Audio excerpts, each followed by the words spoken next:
আজকে তোমাদের কাছে আমি একটা টিপস নিয়ে হাজির হয়ে গেছি। আমাদের কিন্তু সবারই ছোলার ডাল সিদ্ধ করার সময় কিন্তু খুব ভয় লাগে। কারণ হচ্ছে ছোলার ডাল সিদ্ধ করার সময় গোটা প্রেশার কুকার গ্যাসের চারদিক পুরো নোংরায় ভর্তি হয়ে যায়, ডাল বেরিয়ে যায়, গ্যাসের নিচে থেকে ওভেন থেকে পুরো ভর্তি হয়ে যায়। দেখো, আমি ছোলার ডালটা 5 থেকে 6 ঘন্টা ভিজিয়ে রেখেছিলাম। ভিজিয়ে রাখার পর আমি ছোলার ডালটা জল দিয়ে যেমন আমরা প্রেশার কুকারে সিদ্ধ করতে দিই তেমন দিলাম, কিন্তু ঢাকনাটা আমি আঁটবো না। ঢাকনাটা আঁটার আগে আমি গ্যাসের ফ্লেমটা অন করে দেবো, দিয়ে 5 থেকে 6 মিনিট আমি ভালো মতন করে ফুটতে দেবো।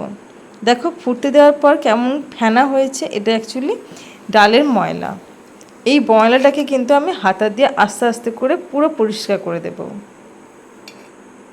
যাতে কোনো রকম ফেনা না থাকে সেদিকটা লক্ষ্য রেখে পরিষ্কার করতে হবে।